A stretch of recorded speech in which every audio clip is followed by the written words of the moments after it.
Welcome back, everybody, to a Friday edition of our Wahoo All-In live stream. No workout today, as we have a special guest who will be joining us for a discussion and Q&A, taking questions from you guys, the viewers. If you do want to take a little recovery day and a spin, just click the information down in the link below. You can click over to a 60-minute recovery spin over on the Sufferfest app. If you're not currently a subscriber, that information is down below as well. I'll let you just read that, as long with the code you can enter for a trial. Today we have Heather Jackson, multi-talented, multi-sport athlete, comes from a background of hockey in her youth, then found her way through college, played hockey through college, and then onto some cycling, track riding, cyclocross, then meandered her way into Ironman, where she is currently holds the record for U.S. time at Ironman Arizona, and has been top 5 in Kona for the last, I believe, 5 years. So I believe, and there was a podium in there 3 years ago, I believe. So we'll get into all the details with her, as well as Coach Neal. We have Coach Neal on. Let me go ahead and bring him on now. Hey, Neal. Hey, Matt. How are you? I'm doing great. I'm excited for today's guest. This is right up there with Rowan, one of the most kind of accomplished from a sport perspective athletes we've had on. Definitely. Yeah. Heather is an absolute competitor and has done some amazing things, and I think still has a lot more in her. Well, clearly, and we're going to get into some of the future stuff, she kind of talked about on Monday a little bit with regards to some of the gravel racing she wants to take on, and kind of getting back to some of her roots, of coming to the sport of triathlon from the bike primarily.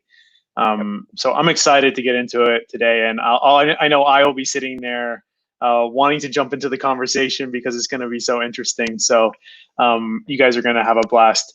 One last thing I'll say is, if you guys, as viewers, just go ahead and put your questions in the comments below. We'll go ahead and get those up on screen. You can ask anything from training tips to coach, for Coach Neal to answer, or for Heather to answer, or what's your favorite post-workout beverage. I mean, it can be anything across the board. So jump in for sure and get involved. Let's go ahead and let's bring Heather on now. Heather, how are you? Hi, guys.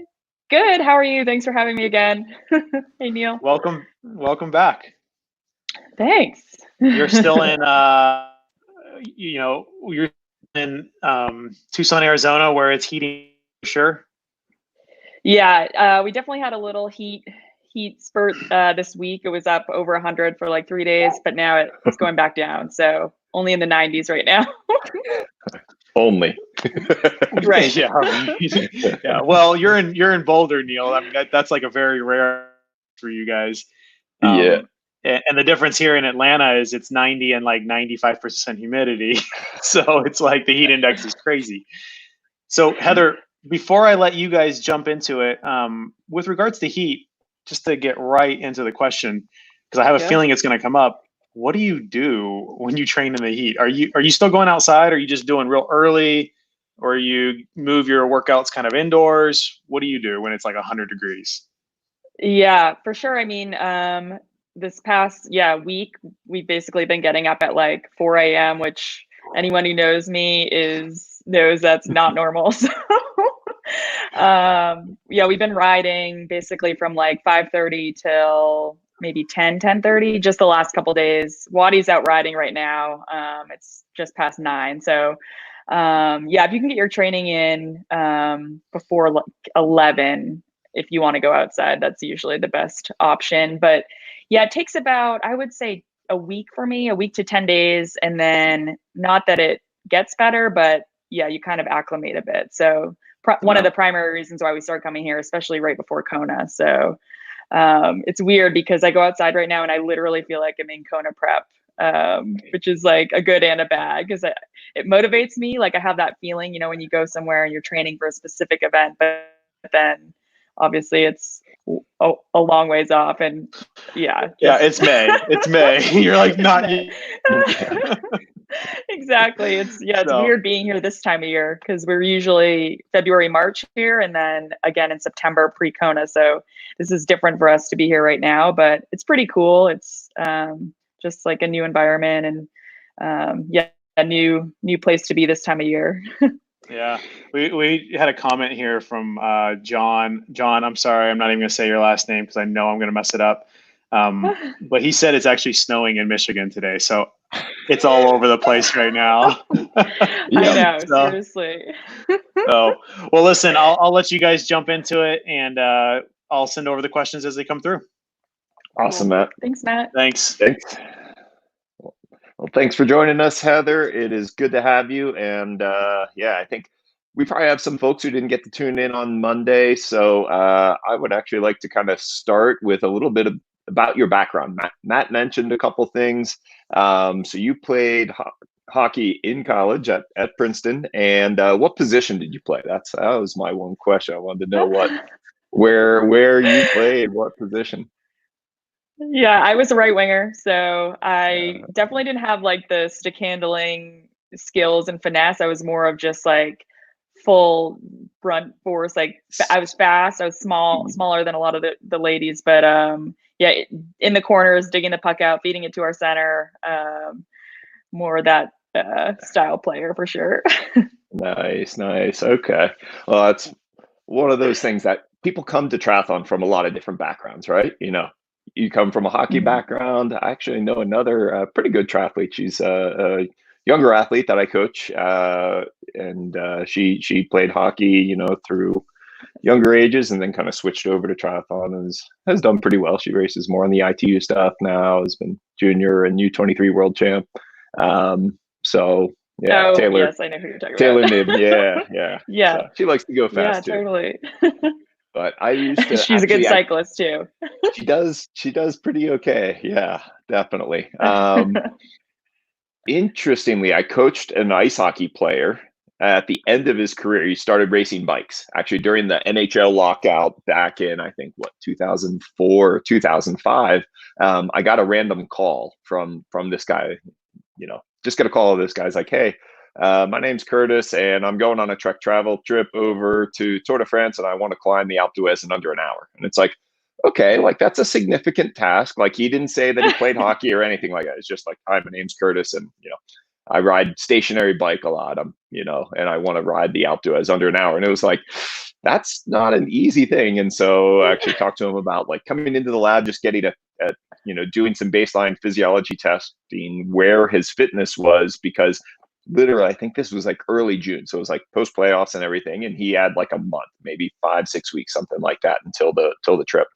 And it's like, I just want to make sure that you're somewhat close, and, had him schedule come in. And when I saw him walking into the lab, I was like, whoa, that's a unit. Like that guy is some sort of athlete. And yeah, I hadn't like put it together, like somebody else scheduled, so I didn't know his name. And I looked, I was like, oh, Curtis Leshishin. I'm like, that's familiar. And I looked up, like, NHL player, played on the Avalanche, and guy's an absolute stud. But his threshold was, pretty much almost at 4 watts per kilo, which is pretty much the power you need to sustain for an hour to do the Alpe d'Huez in an hour. Just kind of physics. And it was like, okay, well, you're in a good place. And he actually was able to accomplish that task, which was pretty cool. Impressive. And then he actually did some bike races. He actually even did a couple triathlons.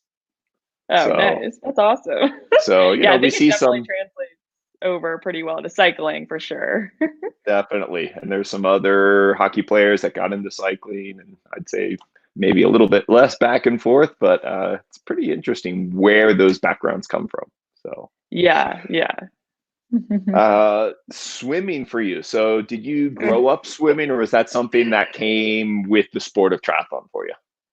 Yeah, that completely came with triathlon. I mean, my grandpa had a pool in his backyard, so I mean, I could obviously, like any child, like stay afloat and play in a backyard pool, but not freestyle swimming. So for me, it was right around college time. I had dabbled in a few kind of local sprints, but I was already in college before I actually even swam like a first length of a pool. So wow. Yep. So yeah. swim is still something that is a challenge comparatively in your racing and training for you, or? Yeah, it's certainly, I mean, especially that when I started, I was probably, I don't know, 30, 40 pounds heavier, sinking, like full muscle, just ice hockey legs, like, in the gym 3 times a week. So I started there, which you can only imagine is, very frustrating. And then slowly I've kind of morphed into more of an endurance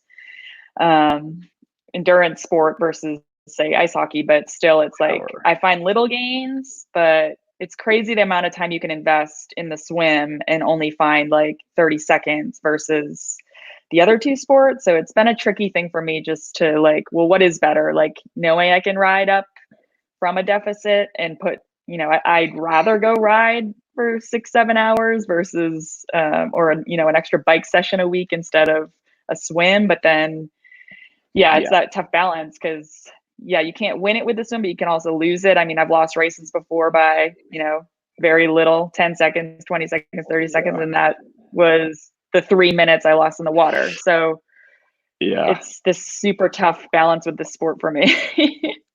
Definitely. There's a balancing act and, where your strengths are, where the opportunities are, how much time it takes to change those and how much that impacts you on the others. That's the thing, that there's so many moving pieces within the sport of triathlon that it's tricky to find balance, I would say. Sometimes balance is a little bit overrated, honestly. I mean, I look at, weaponizing where your strength is as an athlete and just being the best you can absolutely be there, and then minimizing, where the deficits might be.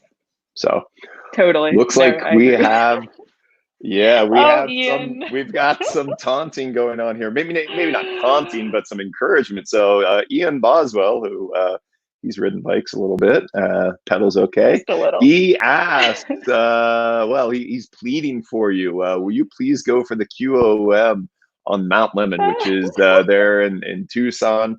What do you say to that there, Heather? Man, the pressure. I know. So this right here that's up on the screen is my good friend Paula. So I was with her on this ride. We basically woke up the day before going for it and we're like, let's just do something, because it was, I think, 3 or 4 weeks into quarantine and we just been riding long miles and not really, no structure, and it was just one of those, okay, let's go for it.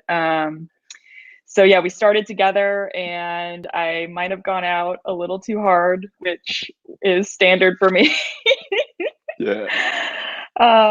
So we were together till probably mile, like, I don't know, 5 or 6, and then she just started easing away and I kind of blew. And anyways, Paula absolutely crushed it. She had an amazing ride, got this QOM here. I don't know where I'm at now. I think I'm at 5th or something, but okay. Yeah, it was maybe. There we go. There comes the information. That's. I definitely want to go for it again. And obviously the hype with some of the males are doing it. I saw Lionel just got it the other day, so it's just been fun. I think it just switches things up, and I've talked to my coach about going after it maybe a little more planned at some point. I had actually run like 20 miles the day before, or 2 days before, so it was like, okay, there are a few things I obviously wouldn't do if it was a legitimate.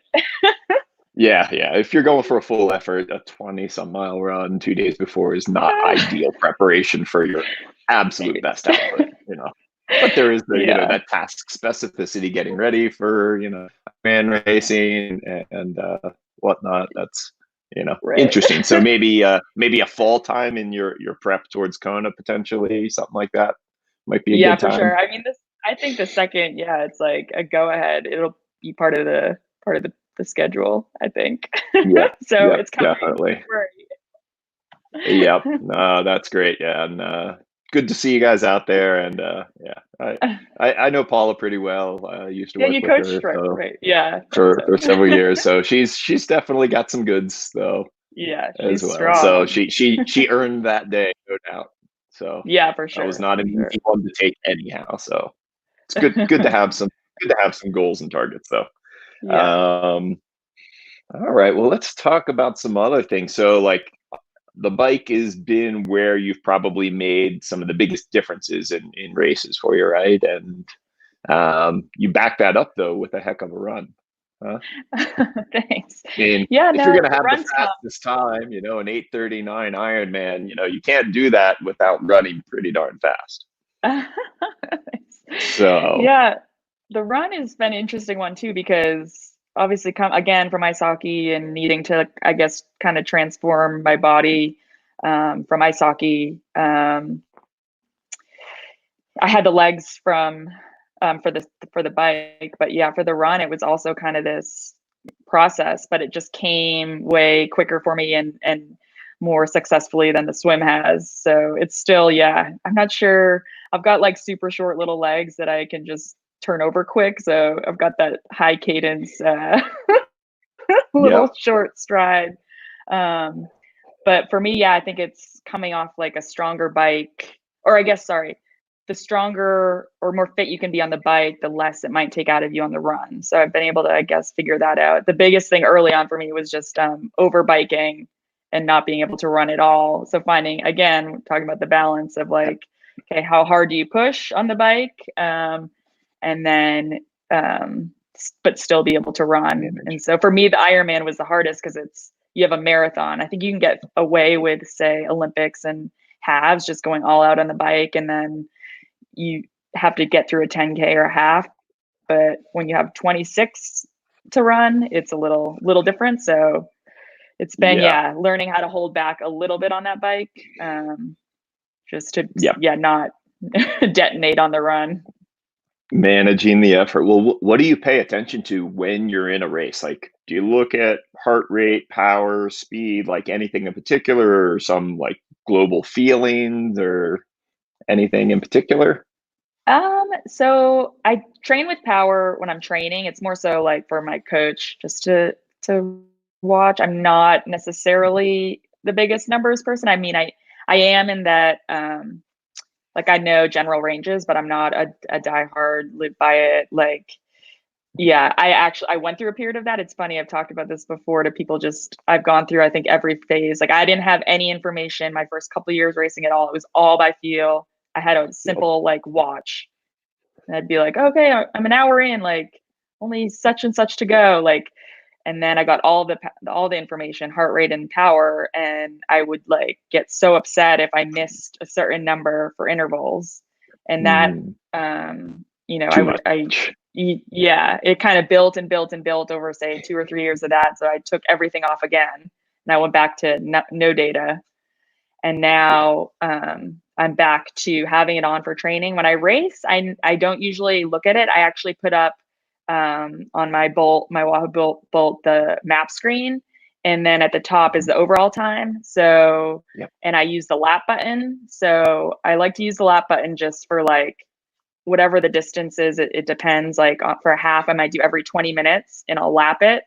And so I have ideas of like where I should be at the 20-minute mark, or or maybe a distance, depending on the course. Like I look at every course I'm about to race, stuff like that. So I use that more than say, like heart rate and power during the race, just because, anything could be different on that day. The weather, the heat.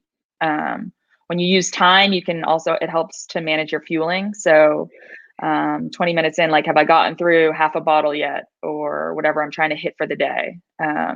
So it's kind of that combo of fueling for the run while also judging by time. So again, it depends on the course of like how I break it up, but every course is different.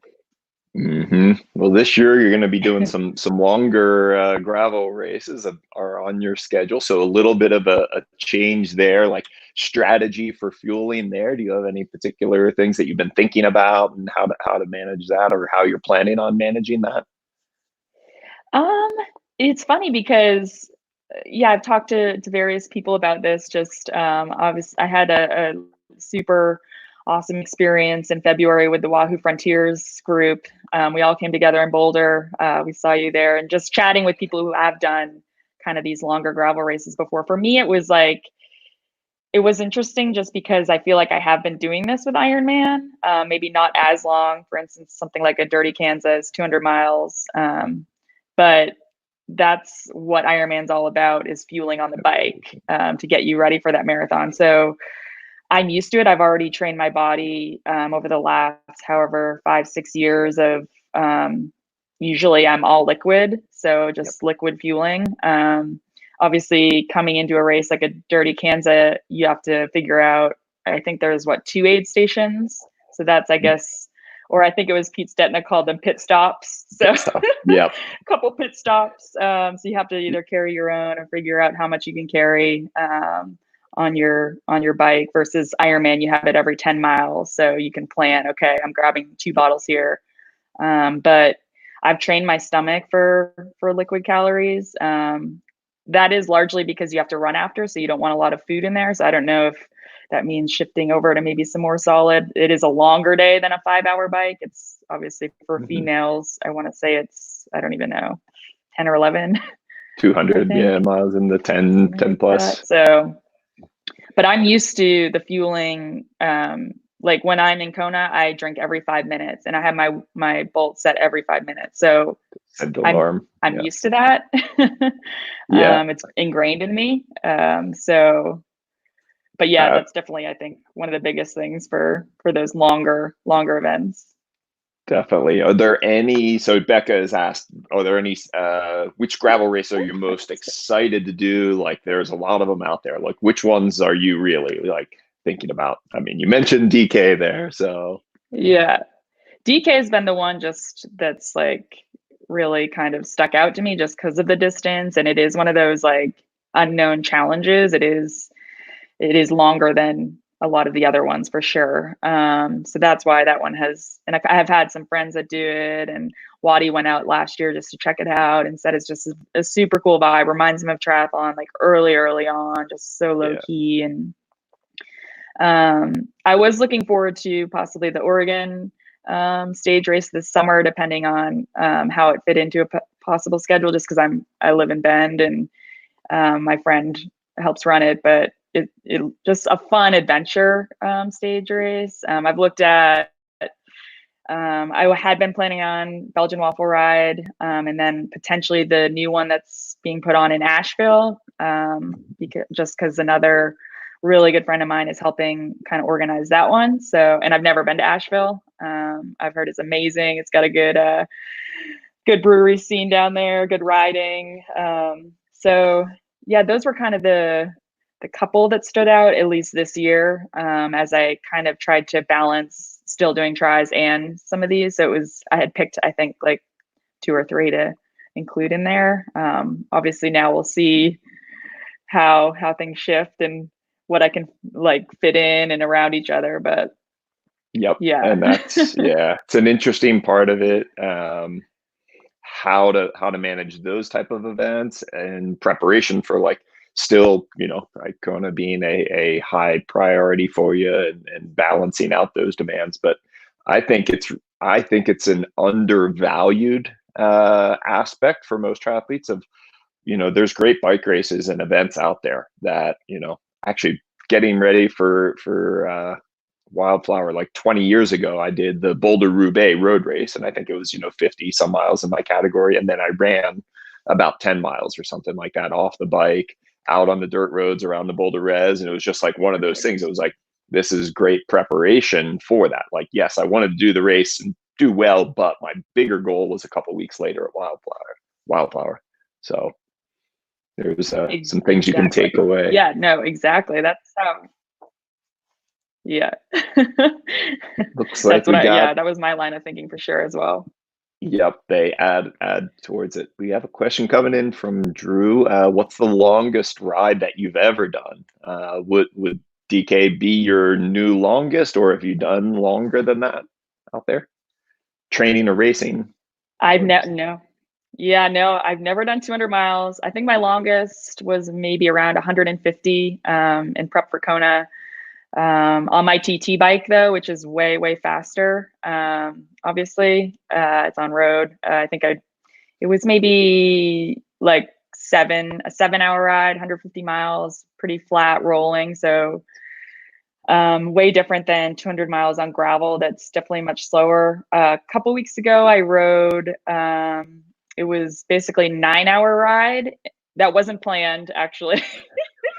And it was only 100 and yeah, it was only 120 miles and it was, took us 9 hours. Yeah. We didn't know how much climbing there was. And yeah, we went up the backside of Mount Lemon after kind of meandering over the mountain pass the other way up this road, Reddington Road. So it was, I don't know, 11 or 12,000 feet of climbing. And it took us, about 9 hours. So that's the longest I've been on my bike, for sure. Yeah. So yeah, 200 will be a new challenge, new day. Yep. Do you do a lot of like adventure training rides where you just kind of like are thinking like trying to create a loop or go somewhere and get back, or is everything super planned for you?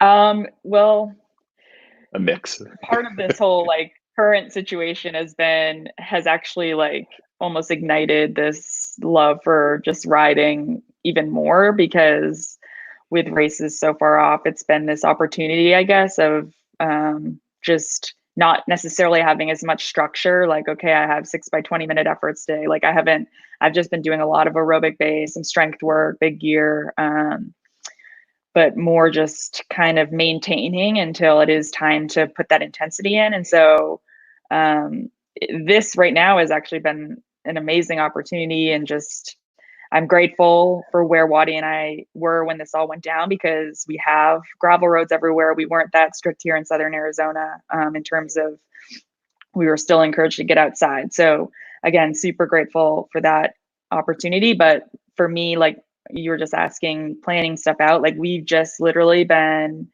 I'll spend time on Google Maps and be like, oh, there's a dirt road. Like, let's go check that road out. And then off of that dirt road, there might be another turn for another dirt road. And like, we just start going. And so there have been numerous days over the past month where we've gone from, oh, we're just going to go for a 3-hour ride, and it's turned into like 7 because we're just out in the middle of nowhere and have to find our way back. So yeah, it's been pretty cool just to have that chance right now and doing that. And but yeah, a lot of just whether or not I am in a training block, we do a lot of dirt riding anyways. So this wasn't new. In Bend, we have a lot of great trails, single track, gravel roads, service roads, stuff like that. So if I don't have specific efforts during a triathlon training block, like I'm still on my gravel bike. So that's not new, but I guess maybe not just the length and distances that we've been doing recently. Yep. Little expanded. We have another question. We've got Diane Jackson asking, oh, my mom, what have you done during quarantine? That's been really fun. Man on you. What's been the most fun thing you've done, maybe? I know she's up. I know, that's a good question.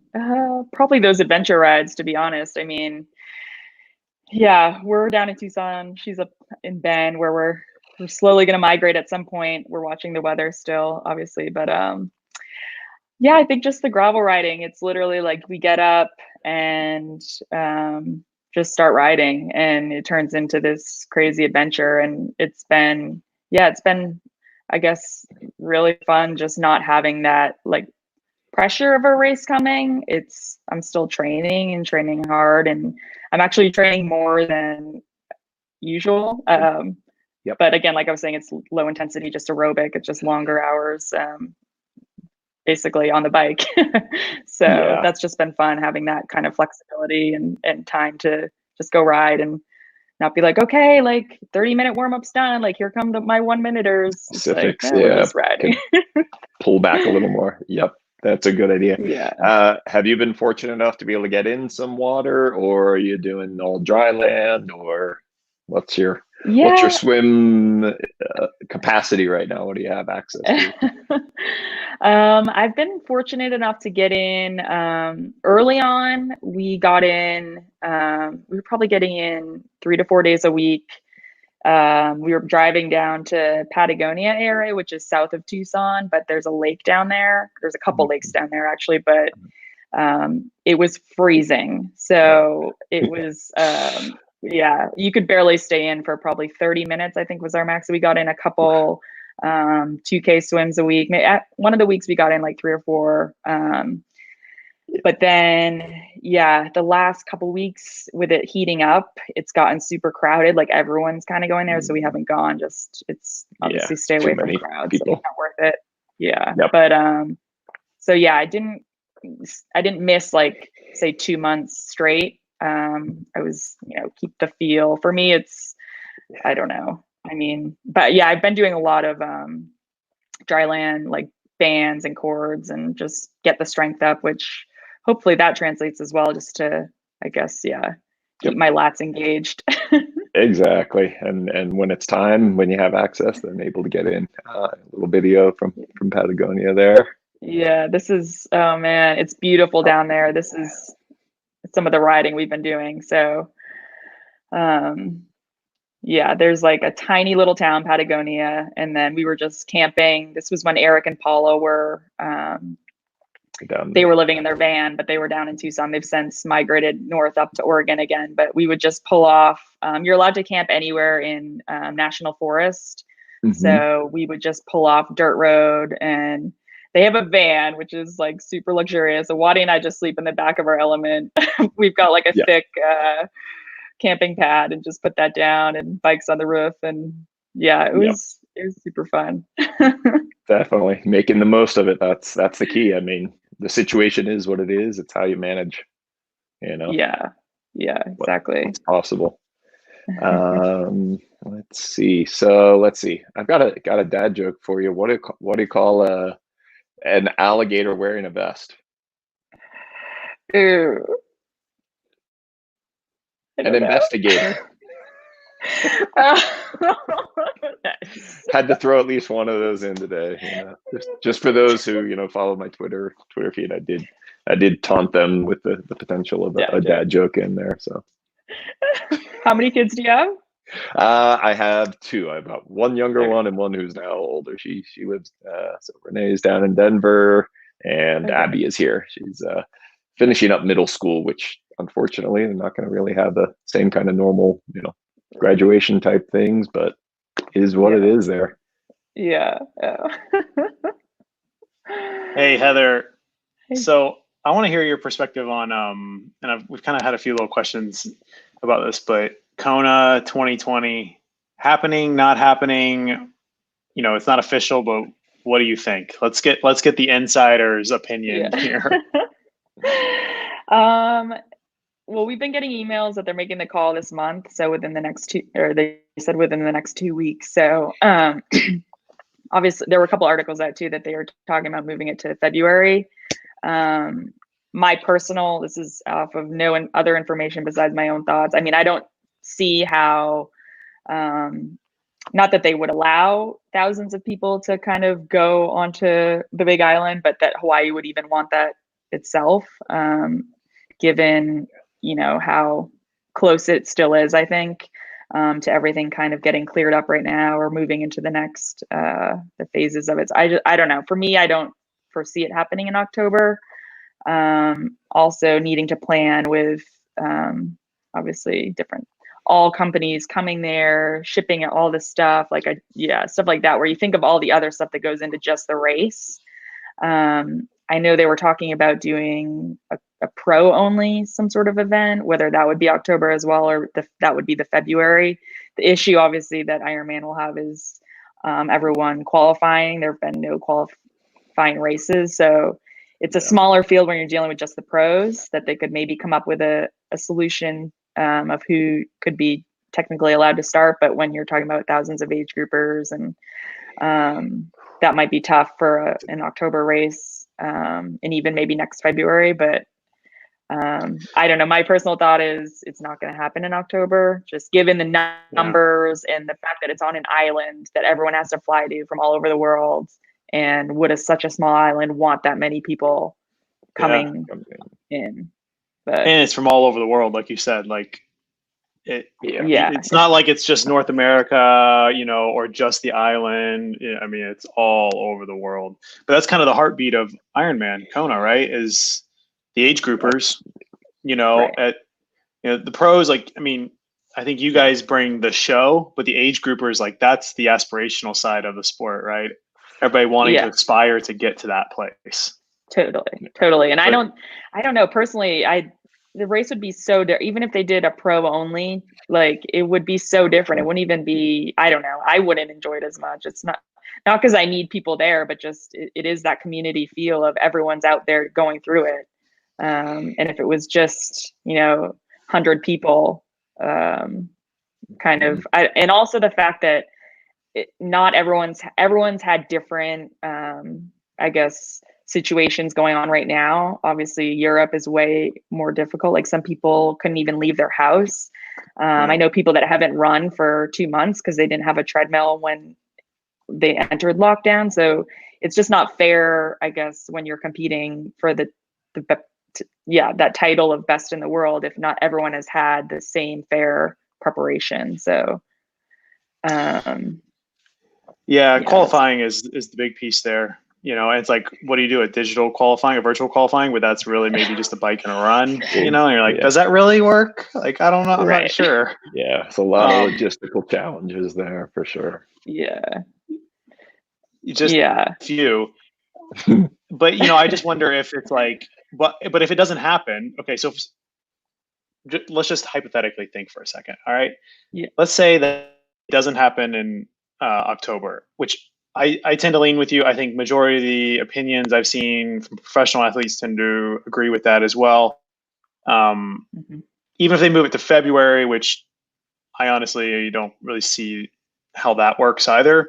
But what happens if 2020 Kona doesn't happen? Like, what does that look like for you? Are you all of a sudden like, well, I already punched my ticket in Arizona last year, so does that mean it gets rolled over to the next year? Let's assume it does.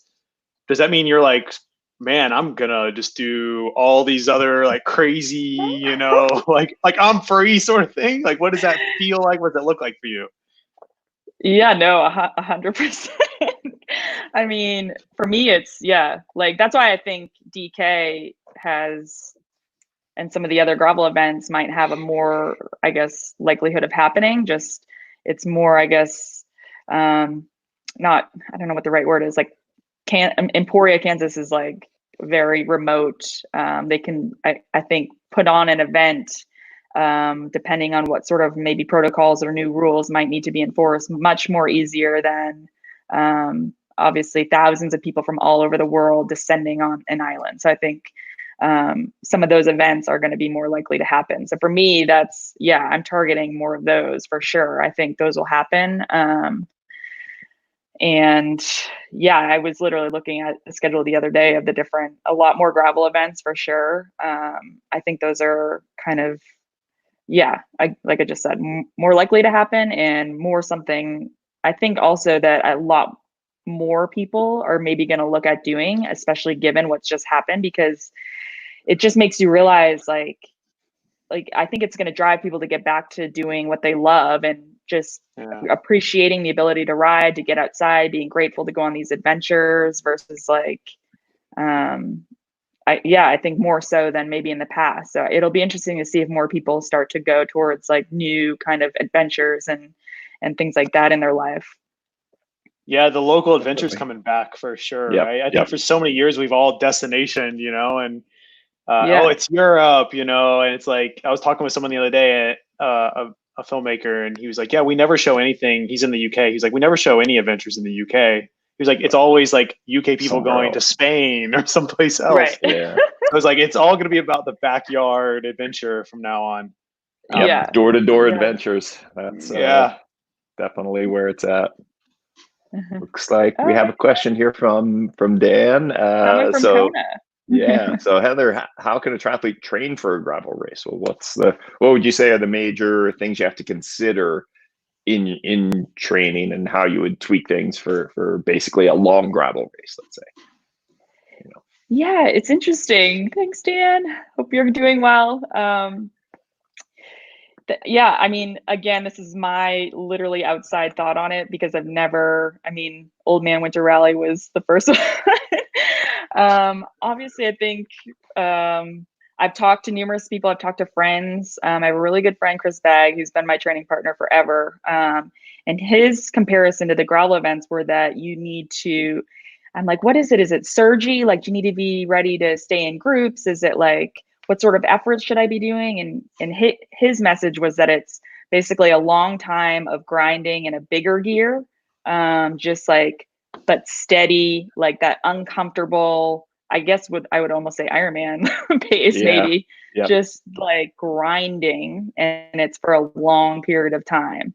And so I already ride like that, which is good. But for others training, it's like maybe bigger gear strength. You need that strength, and then kind of extending that into endurance as well. So depending on what length gravel race you're looking at doing, getting up to a longer, maybe longer than you're normally used to riding. I remember talking to Colin Strickland at our Wahoo Frontiers weekend, and I was like, do you ride 200 miles to get ready for it? And he said he would his longest, I think, was 150 miles, I believe. I'm not 100% on it. It was around 150, but he said he would just ride as hard as he could for 3 hours or 4 hours. Like, he would start to extend how hard he could ride in this bigger grinding gear. And then like whatever he did for that day, the next ride he was trying to do that again, he would try to extend that. So I think you just need those longer, grindier efforts, and you can extend that.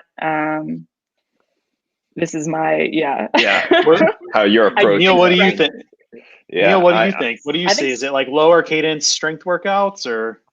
There's definitely a component of that. And I think having some sort of targets in those longer rides early, middle, and at the end, so that you're kind of breaking it into pieces, because the mental part is also a bit of that, and being able to kind of rally in a training session, which will then also help you when you go to race. So like if you think of Kona, how you break apart like the course there, like the outbound to hobby, the climb, and then on the return, you may have some other segments, but like having different components where you can break it up mentally. So doing certain types of efforts, I would do highest intensity efforts early, because more like in that group and the surge, and it's so far, most people starting any of those kind of races are like, this is not sustainable. No, it's not. It's going to be way over. And then you kind of get to that like middle part where you have then, some of the sustained long, big gear type work. You're by yourself a little bit. And then also doing that type of work again towards the end. Maybe you make those a little bit shorter and have a little bit of rest and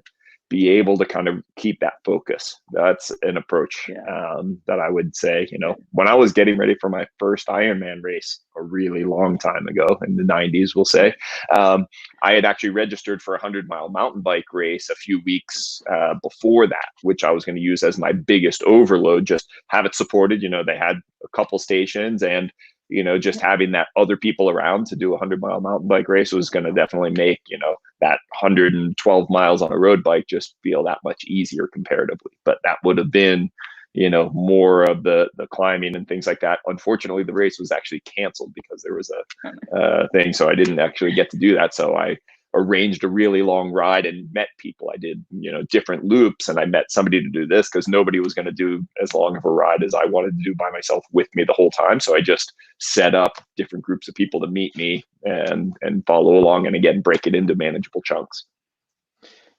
So it's good.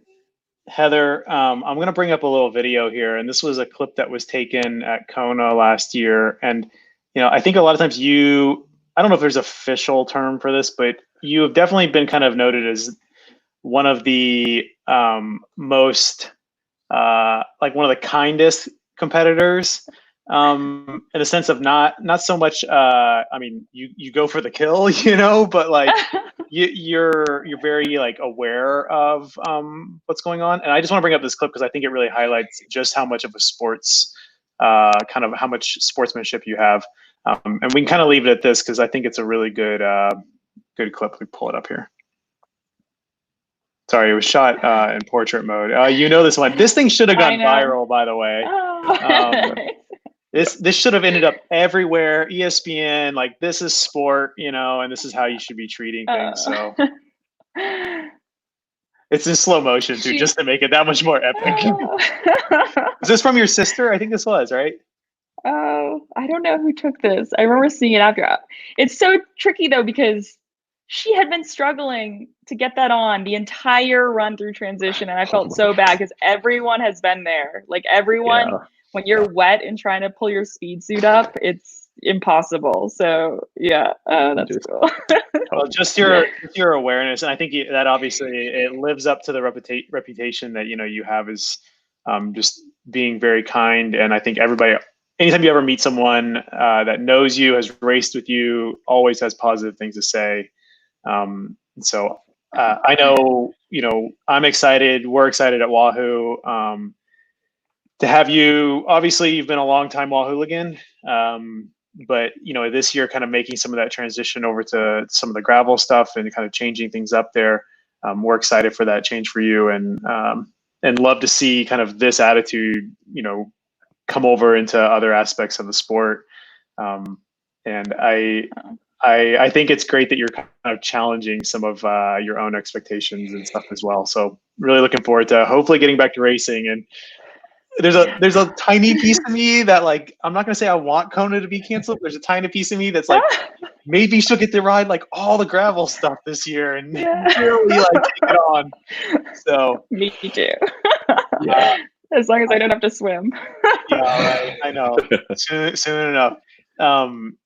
Ian also mentioned, Neal. I have a question. Are you going to run off the bike at any of your gravel events? Just to throw it in somebody, just to be like, I'm tougher than you? That was the plan. I was going to run off at DK. And I already asked Pete Stetna, who claims he was a good runner, which I totally believe. He's such a good athlete. He can't anymore with his metal leg. He's got a lot of stuff in there. I think I saw that conversation. I think you challenged him to a 5K or a 10K or something. Yeah, exactly. Nice. Well, you might be able to get Boswell on there, man. Yeah. I think Ian's ready for Kona any year now. I got to get him running off the bike. We should have that discussion someday. Ian's father is, I think you guys talked about that on the pod a little bit, on the Breakfast with Boz podcast. His dad got third. Yeah. He comes from some sporting background for sure. Yeah. He just conveniently left that out. Yeah, I know, right? Well, dad got third. I'm sure you can convince him. That's for sure. He wants to see you get in the Sports Science Center there in Boulder, and he wants to be there when you do a full like half Monty, a full test Monty test. Yeah. Like invitations open anytime you'd like to. We're here for you. Yeah. I've actually never done a test, whatever the VO2 and everything. Full testing. Yeah. No, doors open whenever you want. You let us know. We'll make it work for you. We'll get you in there. It's funny because Pete said he had never done one in his professional career either, and I think Ian had maybe done one, but I don't think it wasn't like a mainstay thing that they had done. So it's just funny that it's like now everybody's sort of transitioning to this like less, like kind of performance oriented. Yeah. Got to get in the lab. It's going to be good though. We're going to have a lot of fun this year, and it's great to talk about and to dream a little bit about the future. So This has been really fun. Thanks for joining. Yeah. Thank you guys both. Awesome to catch up, and looking forward to a start line soon. Yeah. Oh wait, hold on. Ian just chimed in. He said, "I'm in." the DK 200 and 10K. Yeah. Ian, you can get up to a 10K by DK. That's like 4 months for 6.2 miles. Dude, if you guys do that, all I have to say is one, Heather, if you come off the bike first and you win it and then you run through the finish line and you're like, nope. Yeah. I gotta run out first. Yeah, that will be like people will have two reactions. They'll actually completely be like mind blown, like that's amazing, or they're gonna be like, she's absolutely crazy. That is exactly. I'll run back on the course too. Yeah, go back to the towards last everyone 5K coming in. and high-fiving everybody. You're almost there. Oh my God. I really, yeah. I mean, I hope you do it. I really do. That'd be crazy for sure. Listen, safe travels to Bend. I know you're planning a trip back to Bend here shortly. Safe travels back to Bend, and keep in touch with us. And we'd love to see you do a KOM up Lemon when you're back in that area training again. So it'd be fun to see. Okay. All these little micro hours Perfect. right now. Yeah. So all right. Perfect. Gives me like things to key on. Yeah. Thank you guys so much. Yeah, and if you guys are not already subscribed to Heather's YouTube channel, definitely check it out. She's been putting up some cool videos during quarantine and stuff. So a bunch of just kind of authentic, real, real training, real riding, fun stuff. So jump on her. What is it? Is it just Heather Jackson Racing? Yeah, exactly. Yeah. Waddy's really working on his videography. So he's getting better and better. It's good stuff. All right, we'll catch up with you real soon. Thanks. Awesome. Thank you guys. Take care, Heather. All right, Neal. Well, that was another great conversation. Definitely. Like often say, it's good to be a great athlete. It's better to be a great person, and I think Heather checks that box. Both sides of that. Yeah, that's so very true. And just to kind of get into, she touched on some of her swim workouts that she's doing and some of the band work and everything. And actually, this upcoming Wednesday with Coach Susie, we're actually going to get into some of that upper body, kind of like, well, I guess what she considers upper body is sort of like knee up to some degree. But we're going to get into some of that, so for some of you triathletes that are out there and you want to know what you can be doing, if you haven't already kind of found a way, but definitely tune in because we're going to talk about really kind of the why it's beneficial and what you can do. Get a band ahead of time if you can for Wednesday's workout. If you can't, grab an old inner tube. That'll work also. And then we're going to spend about 35, 40 minutes kind of going through some swim specific sort of upper body stuff. If you're not a swimmer, still going to be good for you. Still beneficial for sure. But we also have the swim A and B workouts that are in the Sufferfest app that we created. And again, for those of you who don't know, Susie Snyder, she's been Xterra World Championship podium finisher, multiple time winner of the US Series and the US Championship Xterra race. So off-road triathlon. So have a pretty good solid background there as well.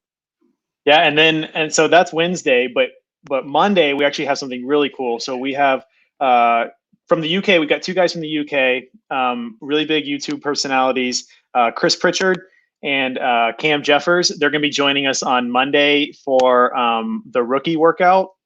And not that they're rookies. These guys have definitely done some racing, both virtually and in real life for sure. Cam just did an Everesting attempt. He just did an Everesting effort, on Alpe d'Huez. And Chris has got a new show and does a bunch of racing, and he just won. Oh, I can't remember. I think it was Ronde van Vlaanderen, the virtual edition on RGT. So, or RGC, yeah. Road Grand Tour. No, RGT. Yeah. So that's going to be a lot of fun. But also, the Sufferfest has an e-cycling, like an e-racing training plan, 12-week training plan as well. So, we're going to kind of talk about like using Suff to prepare and race, to prepare for virtual races, which is becoming more and more normal. Not just given the situation, even remove this is becoming more and more normal. So it'll be a really interesting conversation. And I know, Neal, I'm interested to hear your perspective on kind of training to race indoors, how that's different from training to race, in the traditional way we know. So yeah, definitely some tweaks and differences how we look at things. So it'll be a great conversation on Monday and workout too. And workout for sure. And I fully expect these guys are used to being indoors, so we're not going to ask them to dial it down. Up. I'll let them stay up. I'll keep it dialed down. Just it's the altitude issue. And sure. Whatever it is. And I'm old, and I'm much older than these guys. I saw your half Monty test on social media yesterday. Yeah, you put out some good numbers. I'm making some gains. I'm happy with that. I guess not traveling internationally for a few months, keeping me in one place is helping. Well, I'm doing mine later on this afternoon, my half Monty test. I've been talking about it for a week now across All here right. and everywhere else. I am doing it today. So I'll let everybody know how it goes on Monday. Rock on. We'll compare and contrast efforts. So Awesome.